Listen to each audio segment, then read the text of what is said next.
नहीं, खारगे जी आपने बड़ी सही बात बोली। जहां तक आप हमारी मदद कर सकते थे उसी लेवल तक मदद की। देखिए, ये चुनाव इंडिया गठबंधन और कांग्रेस पार्टी सिर्फ एक राजनीतिक दल के खिलाफ नहीं लड़ी।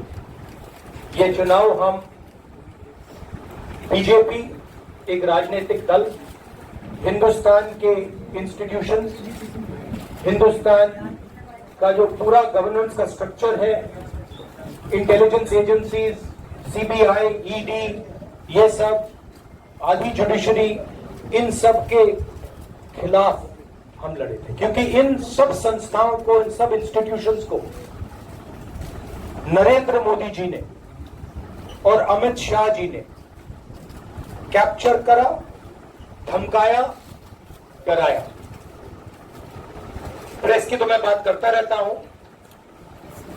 आपको मतलब काफी बार कहा है कि आपका भी रोल रहना चाहिए, और उस रोल को काफी लोगों ने किया, काफी लोगों ने खुल के किया, काफी लोगों ने छुप के किया।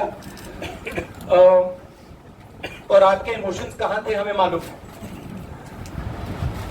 लड़ाई संविधान को बचाने की, कॉन्स्टिट्यूशन को बचाने की थी। और मैं आपको सच बताऊं तो मेरे माइंड में था पहले से, जब इन्होंने हमारा बैंक अकाउंट कैंसिल किया, जब चीफ मिनिस्टर्स को जेल में डाला, पार्टियां तोड़ी, मेरे माइंड में था कि हिंदुस्तान की जनता अपने संविधान के लिए एक साथ खड़ी होकर लड़ जाएगी। और यह सच साबित हुआ। मुझ में भरोसा था और मैं हिंदुस्तान की जनता से, इंडिया गठबंधन के पार्टनर्स से, कांग्रेस पार्टी के हमारे सब नेताओं और बब्बर शेर कार्यकर्ताओं से दिल से धन्यवाद करना चाहता हूं। आपने संविधान को बचाने का पहला और सबसे बड़ा कदम ले लिया है। कांग्रेस पार्टी ने इस चुनाव में, कांग्रेस पार्टी के सब नेताओं ने 2-3 चीजें की। सबसे पहले हमने इंडिया गठबंधन के पार्टनर्स की रिस्पेक्ट की, उनकी जो विशेष थी उनको हमने साथ लिया। और आपने देखा होगा कि जहां भी गठबंधन लड़ा, हम एक होकर लड़े। दूसरी बात, कांग्रेस पार्टी ने क्लैरिटी से हिंदुस्तान को एक नया विजन दे दिया है। Pro poor vision, pro production vision Hindustan को इंडिया गठबंधन ने साफ दे दिया है। ये जो हमारा परफॉर्मेंस हुआ है, इंडिया गठबंधन का परफॉर्मेंस हुआ है, इसके पीछे कॉन्स्टिट्यूशन, जो रिजर्वेशन पर बीजेपी ने आक्रमण किया, गरीबी, अदानी जी के आपने स्टॉक्स तो देखे होंगे, देखे वो स्टॉक्स उनके, तो बड़ी इंटरेस्टिंग बात है। जनता अदानी जी को मोदी जी से डायरेक्टली कोरिलेट कर रही है।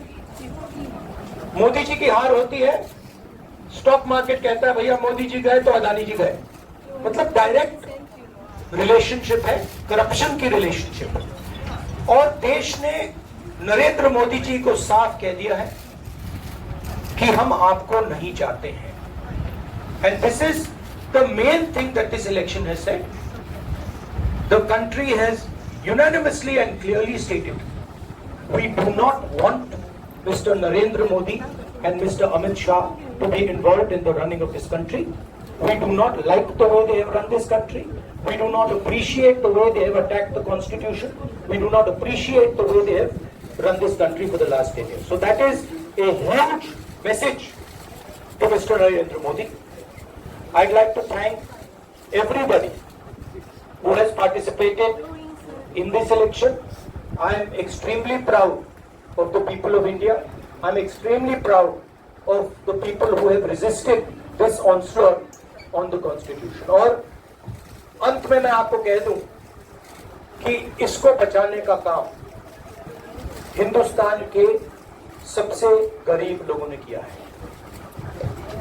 सबसे गरीब लोगों ने किया है, मजदूरों ने किया है, किसानों ने किया है, दलितों ने किया है, आदिवासियों ने किया है, पिछड़ों ने किया है। इन लोगों ने इस कॉन्स्टिट्यूशन को बचाया है।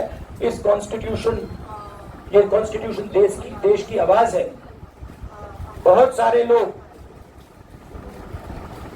ने इसको नहीं बचाया, चुप रह गए थे, मगर हिंदुस्तान के सबसे गरीब लोग, सबसे कमजोर लोग खड़े हो गए और उन्होंने इस कॉन्स्टिट्यूशन को बचाया। मैं उनका धन्यवाद करना चाहता हूं, उनसे कहना चाहता हूं कि कांग्रेस पार्टी आपके साथ खड़ी है। जो हमने आपको वायदे किए थे, हम वो वायदे आपके लिए पूरे करेंगे। जाति जनगणना, महालक्ष्मी, ये हमारे वायदे हैं। धन्यवाद। शुक्रिया राहुल जी। सरकार आप ये कह रहे हैं कि ये हिंदुस्तान के गरीब की जीत है, संविधान बचाने की जीत है, तो अगर आप लोग विपक्ष में बैठते हैं और सरकार बनाने की पहल नहीं करते हैं, क्योंकि नंबर्स एनडीए और इंडिया अलायंस को कुछ ज़्यादा नहीं है, और अगर पहल नहीं करते हैं तो कैसे उनको आप जो है आगे उनका हक दिलाने के लिए आगे आ पाएंगे? वही सवाल आप मतलब दूसरे तरीके से पूछ रहे हो।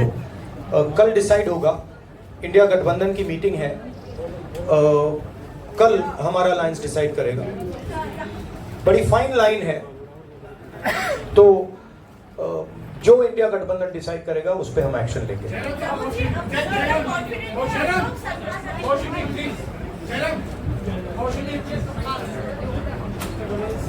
सर, खड़गे साहब भी आपसे पूछना चाहते थे कि यहाँ पे बीजेपी में जश्न हो रहा है और उनके हिसाब से एनडीए को मेजॉरिटी मार्क से ऊपर मिला है, तो एनडीए सरकार बना रही है।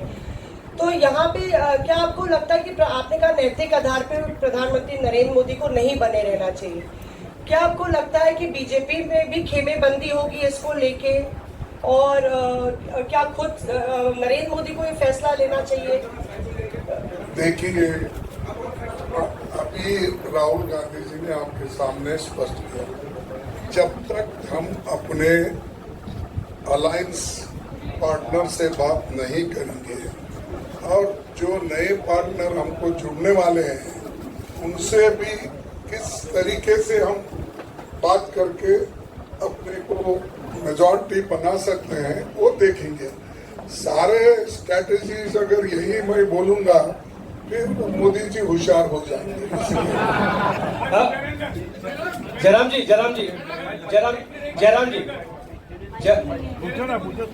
सर, राहुल जी, खड़गे साहब ने कहा कि हम जनादेश को स्वीकार करते हैं। जनादेश इंडिया गठबंधन के लिए क्या है? विपक्ष में बैठने के लिए या सरकार बनाने की कोशिश करने के लिए? और आप दोनों सीटों से जीते हैं, बधाई। आप कौन सी सीट रखने वाले? नहीं, सब दोनों सीटों से जीता हूं, और रायबरेली और वायनाड के जो वोटर्स हैं उनका दिल से धन्यवाद करना चाहता हूं। अब डिसाइड करना है कौन सी सीट पे मैं रहूंगा, थोड़ा पूछूंगा और फिर डिसाइड करूंगा। दोनों सीटों में तो नहीं रह सकता हूं, बट अभी डिसाइड नहीं किया।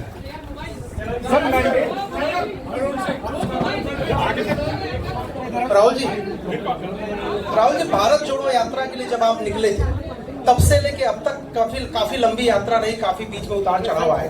अब 100 का आंकड़ा आपने छुआ है। 2009 में जब इसी तरह का मैंडेट आया था तो पार्टी के अंदर दो राय, एक हम विपक्ष में रहे, पार्टी मजबूत करें, या सरकार के साथ जाए। आप सरकार के 2009 में 2009 में हाँ 2009 में तो क्या बात नहीं 2009 में दोबारा जब बहुमत मिला था तब एक राय थी कि आप विपक्ष की पॉलिटिक्स करके पार्टी को मजबूत करें। ऐसी कोई राय नहीं थी आपकी। अब मैं पूछ रहा हूँ, अब आपसे पूछ रहा हूँ,